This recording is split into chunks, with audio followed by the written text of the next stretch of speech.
మీరు చూస్తున్నది ధర్మో రక్షతి రక్షితః ఛానల్. ఇక్కడ పురాణాలు కేవలం కథలుగా కాదు, లేదా మాటల వివరణలుగా కాదు. పురాణంలో ఉన్నదే ఏ అంశం కూడా మిస్ కాకుండా మూల ప్రవాహాన్ని నిలబెట్టుకుంటూ సులభమైన తెలుగులో స్పష్టంగా చెప్పే ప్రయత్నం చేస్తాము. బ్రహ్మపురాణం అధ్యాయం 1 నైమిశారణ్య వర్ణనము. పురాణోపదేశ ఆరంభం. నైమిశారణ్యమనే పుణ్యవనంలో మహర్షులు సమవాయమైలోకహితార్థంగా దీర్ఘకాల యజ్ఞాన్ని నిర్వహిస్తున్నారు. వారు సంయమంతో నియమబద్ధంగా అగ్నిని ఆరాధిస్తూ ధర్మసిద్ధికై తపస్సులో నిమగ్నులై ఉన్నారు. ఆ సమయంలో లోకమంతటా తిరుగుతూ ఇతిహాస పురాణ ధర్మాలను పరంపరగా వినిపించే సూత మహర్షి అక్కడికి వచ్చాడు. సూత మహర్షిని దర్శించిన ఋషులు ఆనందంతో లేచి గౌరవంతో స్వాగతించారు. తగిన ఆసనమిచ్చి శాంతస్వరంతో ఆయనను ఆశీర్వదిస్తూ ప్రశ్నించారు. మేము ఇక్కడ యజ్ఞం చేస్తున్నాము. దీని ఫలము సమస్త లోకానికి మేలు చేయాలని కోరుకుంటున్నాము. వేదాలు అపారమైనవి, వాటి భావం సూక్ష్మమైనది. సామాన్యులకు అవి సులభంగా గ్రహించుట కష్టం.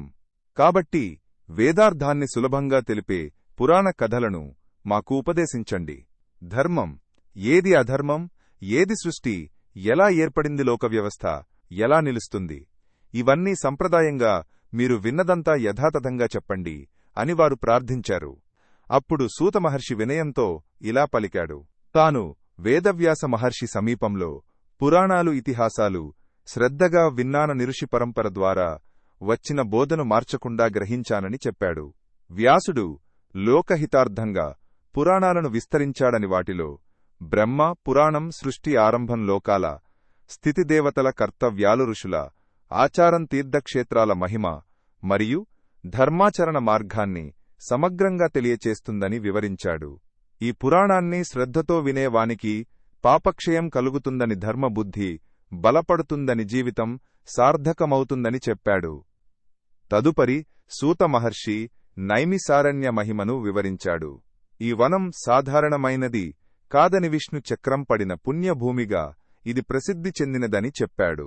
ఇక్కడ చేసిన జపంత పస్సు యజ్ఞం మరియు పురాణ శ్రవణం విశేష ఫలాన్ని ఇస్తాయని, అందువల్ల ప్రాచీన కాలం నుంచే మహర్షులు ఈ స్థలాన్ని ఆశ్రయించి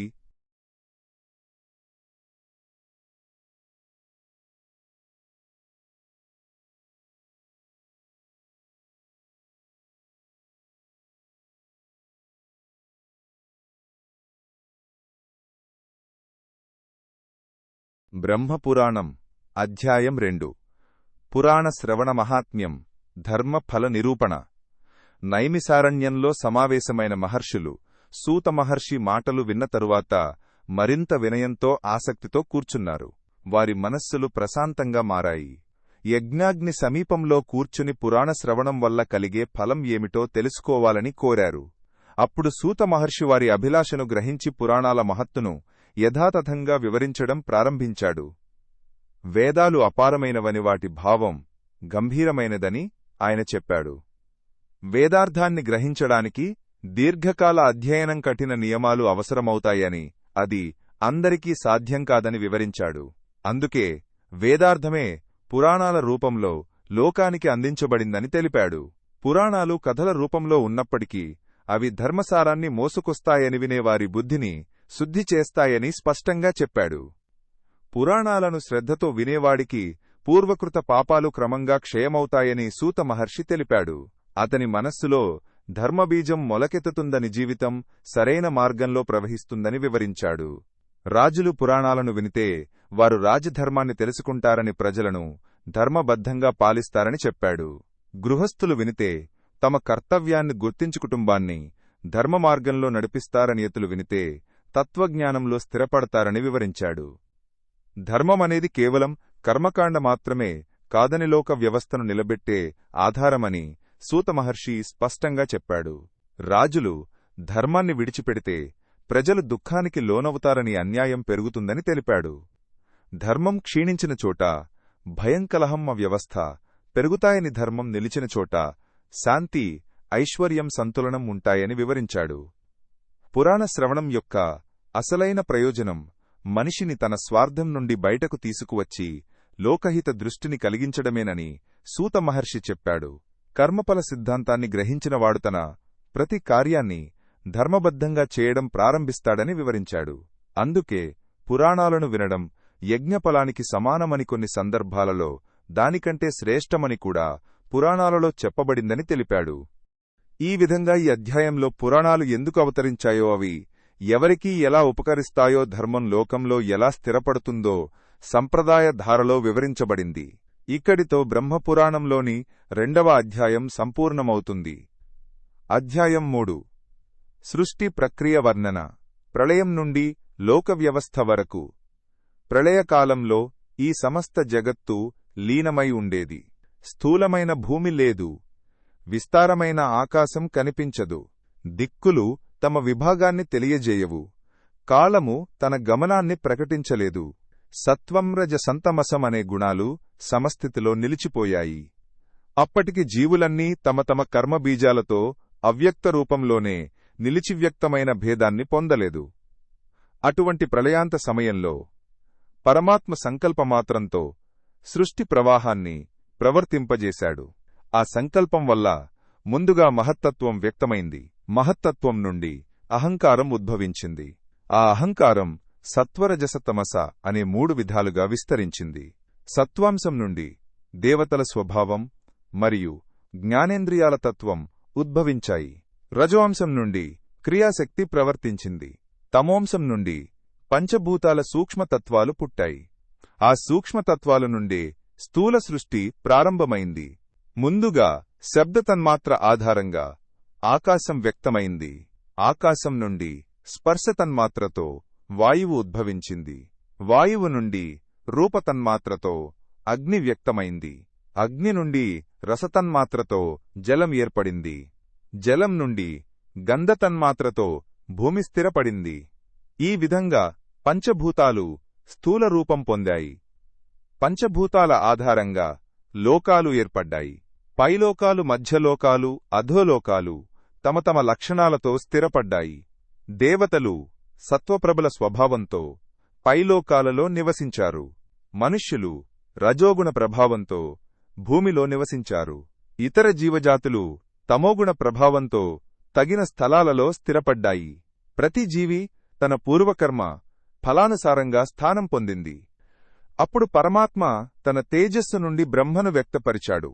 బ్రహ్మకు సృష్టికార్య బాధ్యత అప్పగించబడింది. బ్రహ్మ తపస్సు చేసి వేదాలను స్మరించాడు. అతని సంకల్పంతో ఋషులు ఉద్భవించారు. ఋషుల ద్వారా వేదజ్ఞానం, యజ్ఞ విధానం, ధర్మాచరణ లోకమంతటా వ్యాప్తి చెందాయి. దేవతలు తమ తమ కర్తవ్య స్థానాలను స్వీకరించారు. మనుష్యులు కర్మానుసారంగా జన్మలు పొందారు. ఇతర జీవజాతులు కూడా తమ తమ గుణకర్మల ప్రకారం స్థితి పొందాయి. సూతమహర్షి ఇలా చెప్పాడు: ఈ సృష్టిక్రమం యాదృచ్ఛికం కాదు. ఇది కర్మాధీనంగా, ధర్మాధారంగా నిరంతరం ప్రవహిస్తుంది. ధర్మాన్ని అనుసరించిన జీవుల చేత లోక వ్యవస్థ నిలుస్తుంది. ధర్మం నుండి విరమించిన చోట కలహం, అవ్యవస్థ ఉద్భవిస్తుంది. అందుకే పురాణాలలో సృష్టి వర్ణన చెప్పబడింది. జీవుడు తన స్థానాన్ని, తన కర్తవ్యాన్ని గుర్తించడానికి. ఇక్కడితో బ్రహ్మపురాణంలోని 3వ అధ్యాయం సంపూర్ణమవుతుంది. అధ్యాయం 4 బ్రహ్ముని అవతరణ, కమలోత్పత్తి వర్ణన. అటువంటి సృష్ట్యారంభ స్థితిలో పరమాత్మ నారాయణుడు సర్వవ్యాప్తుడై యోగనిద్రలో శయనించాడు. ఆ సమయంలో ఆయన నాభి నుండి ఒక దివ్యమైన కమలం ఉద్భవించింది. ఆ కమలం క్రమంగా విస్తరించి విశాలమైంది. ఆ కమలంలో నుండే బ్రహ్ముడు అవతరించాడు.